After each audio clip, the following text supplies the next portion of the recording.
This time period, it started when the Quraysh initially, so they were very not very bothered. They ignored Prophet Sallallahu Alaihi Wasallam. But as the preachings were becoming more public, more and more people were accepting Islam, and this was just the class which was, you can say, our the fourth class, or we can say the people who were the destitute, the poor, the orphans, widows.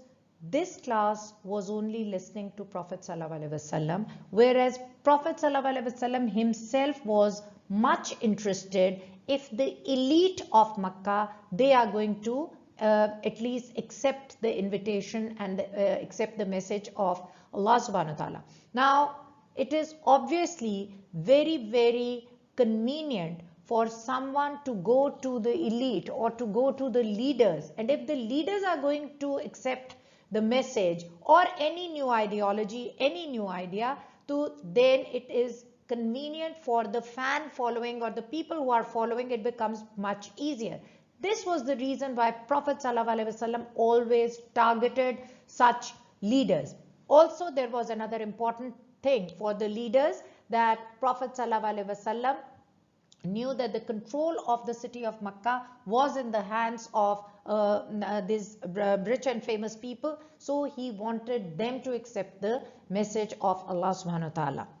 And this is why he approached them, and always he had resistance and always negativity and their pessimistic approach towards the Prophet ﷺ. There were many reasons for this pessimistic approach.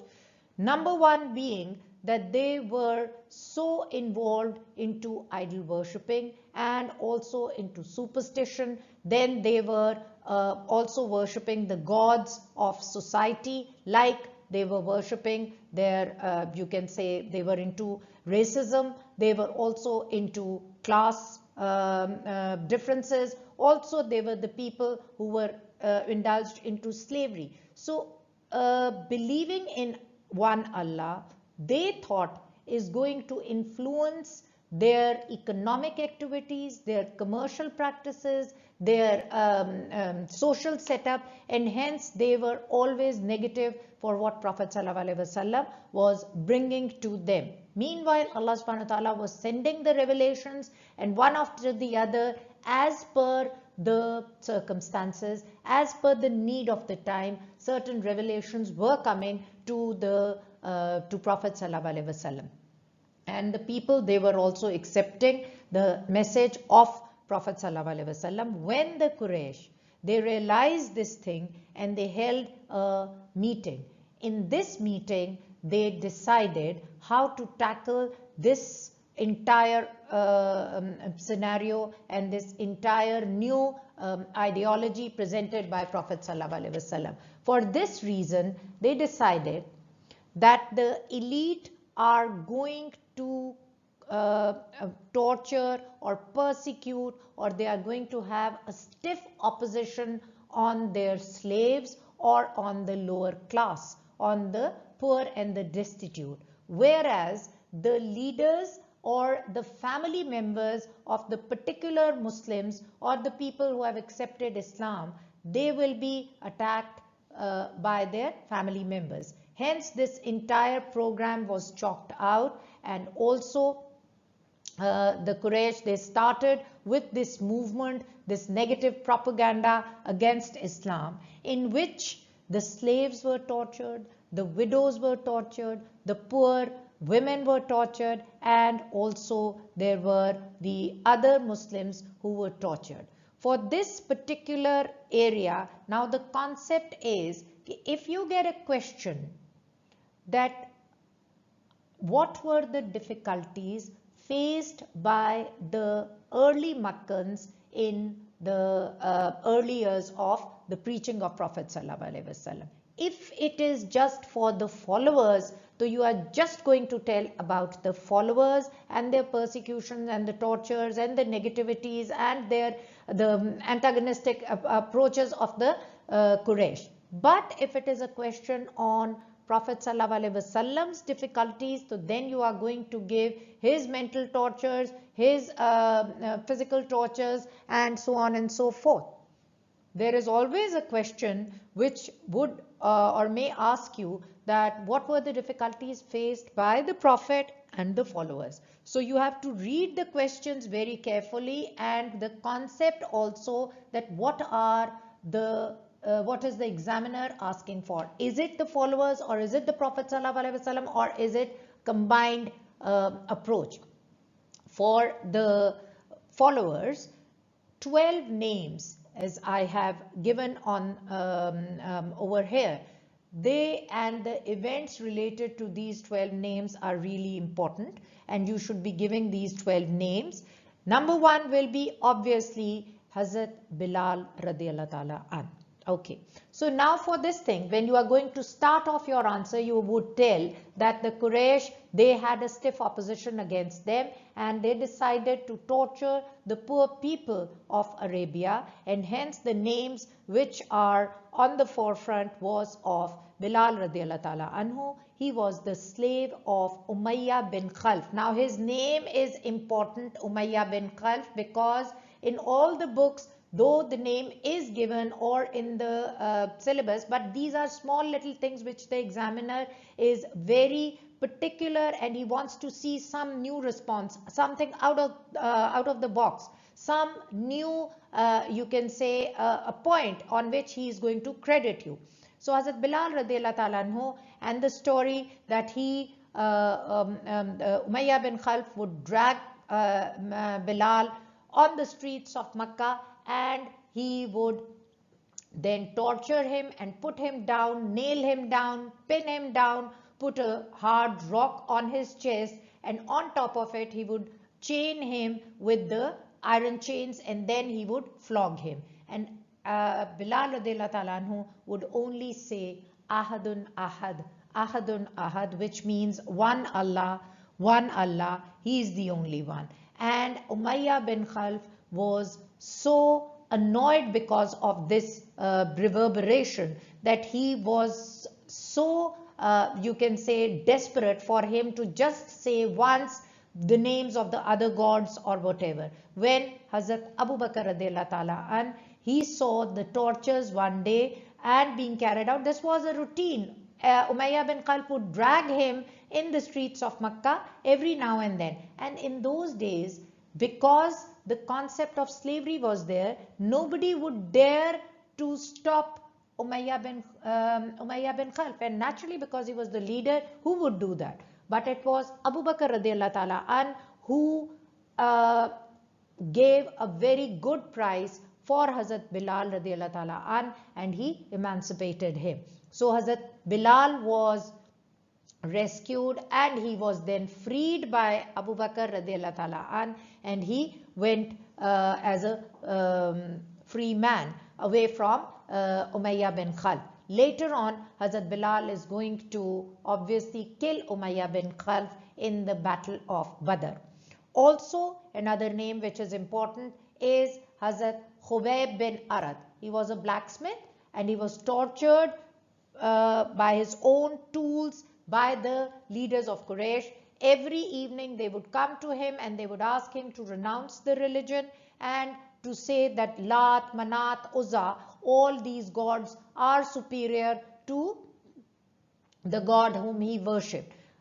Hazrat Khubayb, he would bear the tortures, and he showed extreme perseverance as well as patience and tolerance towards these people. And Hazrat Khubayb reported everything later on, many years later, once in Medina, when they were all sitting and chatting together and having fun with them. So some of the companions, they asked, Khubayb, why are there so many marks on your back? And then he told that the leaders, they would come every evening, some of them, and they would mark him and brand him with his own tools, and then they would ask him to renounce. So that the skin would burn, and then the fat would melt, and that would extinguish the fire around him. And this is how he, poor thing, was tortured. Then the other name, which was a very significant family, and that entire family was Hazrat Yasir, Hazrat Sumayya, and Hazrat Ammar. They all belonged to the tribe of Banu Makhzum, and they were at the payroll of Abu Jahl. Now, Abu Jahl, obviously, he was a die-hard enemy of Islam, and he would take Yasir and Sumayya and their son Ammar to the highlands or to the desert area, and there he would torture them and ask them to renounce the religion. Hence, because of the tortures, Hazrat Sumayya was the first Muslim woman to lay her life for Islam, and she bore the tortures, but she did not renounce the religion. Also, Hazrat Yasir, he also was martyred by the tortures, and he could not take the tortures, and he died the very evening or the next morning.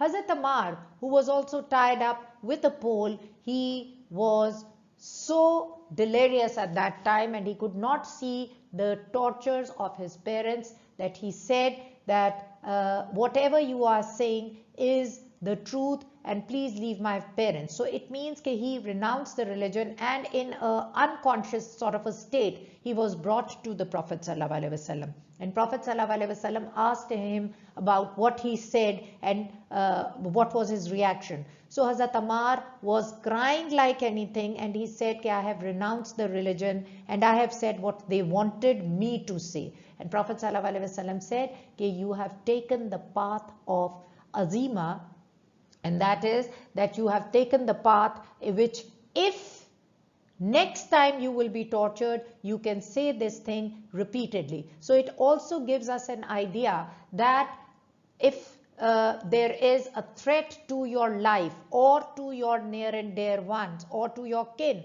you can very conveniently listen to what the other party has to say, and you can sort of surrender to them. So this is also because the life of a believer is very important. But Hazrat Sumayya and Hazrat Yasir, they took the superior path, which was that they got martyrdom, which earned them the highest rewards, inshallah. Then was Hazrat Talha and Hazrat Abu Bakr. Now these two were the rich people of Makkah, and they were also tortured, but they possibly were not given such tortures which the other people were doing. But like when once they were praying in Kaaba, so they were tied up by the mischief mongers and the people around him, the enemies of Islam. They were making fun of them, and they were mocking at them. When mysteriously the rope, it was opened, obviously the angels were there to open the rope for them, and they were tortured. You can see the humiliation, the embarrassment which they were facing. Still they did not renounce the religion. Then it was a woman, and the name was Hazrat Zinara. She was also a slave girl, a young slave girl who was tortured and blinded by her master, but she did not renounce the religion, and she stayed calm and she stayed patient in this time of torture and affliction. So Zinra was obviously, because of the dua of Prophet ﷺ, after a few days time, her sight was it was revived, and Allah subhanahu wa ta'ala did give her her sight back. But it was her patience and also her you can say forbearance at that time which she showed.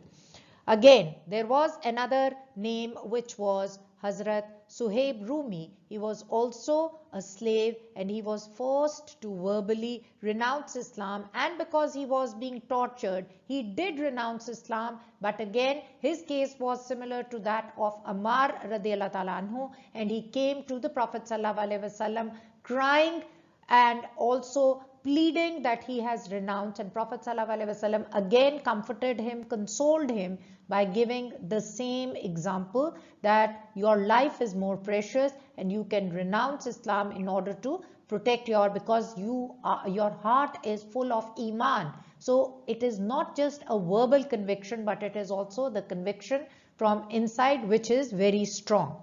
Also, Usman Raziallahu Ta'ala anhu, being one of the rich boy of you can say the tribe of Banu Umayyah, he was tortured by his family, and his uncle, he used to torture him, asking him to renounce the religion.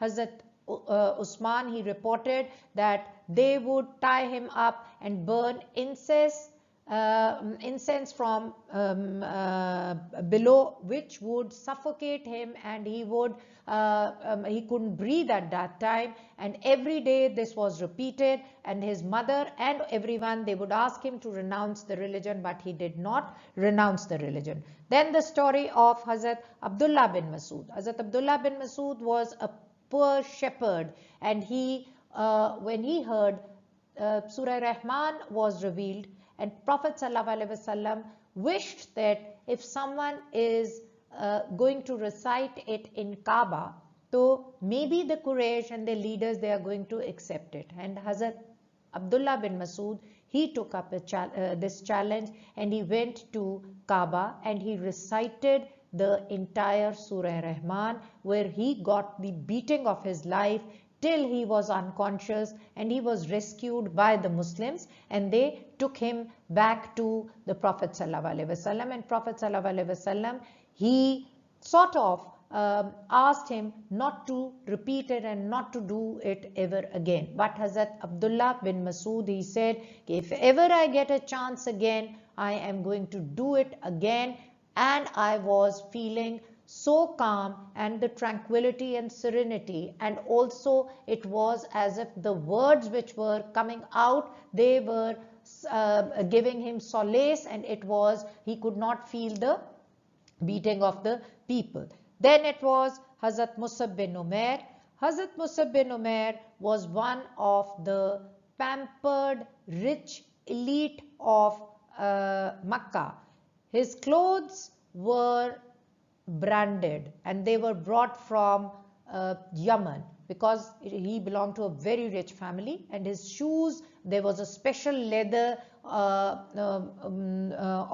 Yemen, which was very popular in those days, and his shoes were also branded. He was such a boy that when he would pass through the streets of Makkah, the people, after many hours, they would say that Musab had crossed from this land, because his fragrance, his clothes were dipped in perfume, and he was so, you can say, well dressed. When he accepted Islam, and when he was introduced to Islam, his parents, they started, obviously his mother was very strict, and she wanted him to renounce Islam. She also tried all sorts of bargaining with him. She tried to pressurize him to renounce Deen, but he did not. And finally, his uncle, he sort of expelled him out of the house. And when he was leaving, they said, leave your clothes, leave everything, because this belongs to us. And Hazrat Musab bin Umair, he borrowed a sheet from a Muslim passing by, and after that he could never ever have or enjoy those luxuries. But for Allah subhanahu wa ta'ala, he renounced everything, and he renounced the luxuries of his pampered world.